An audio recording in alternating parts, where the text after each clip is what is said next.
జై తెలుగుదేశం, జై తెలుగుదేశం, జై తెలుగుదేశం. జోహార్ ఎన్టీఆర్, జోహార్ ఎన్టీఆర్, జోహార్ ఎన్టీఆర్. వేదిక పైన, వేదిక ముందర ఆసీనులైనటువంటి నాకు ప్రాణ సమానమైనటువంటి తెలుగుదేశం పార్టీ కుటుంబ సభ్యులందరికీ స్వాగతం, సుస్వాగతం. పత్రికా విలేకరులకి మనస్ఫూర్తిగా స్వాగతం.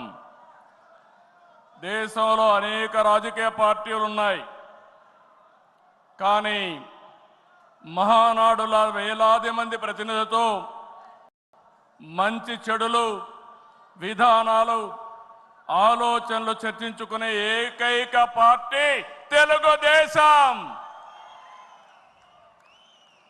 ప్రతిపక్షంలో ఉన్న, అధికారంలో ఉన్న మహానాడు అంటే అదే జోరు, అదే హోరు.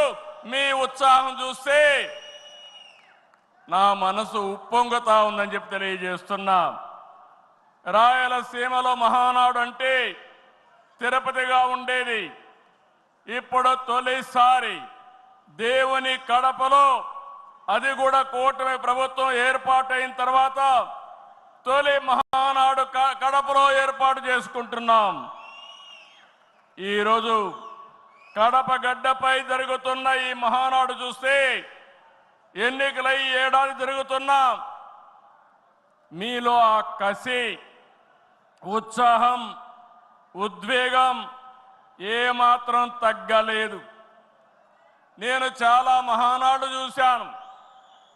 దగ్గర మనం చూస్తే 34 మహానాడులు మనం జరుపుకున్నాం. 2 మహానాడులు డిజిటల్గా జరిగాయి. అయితే ఈసారి కడపలో, దేవుని గడపలో జరిగే మహానాడు ఒక చరిత్ర సృష్టించబోతుంది. సువర్ణాక్షరాలతో ఆంధ్రదేశ రాష్ట్ర ఆర్థిక పరిస్థితి ఒక దిశ నిర్దేశిస్తుందని చెప్పి తెలియజేసుకున్నా. ఈరోజు చల్లని వాతావరణం. అన్ని మహానాడులంటే చాలా వేడివేడిగా ఉండేది.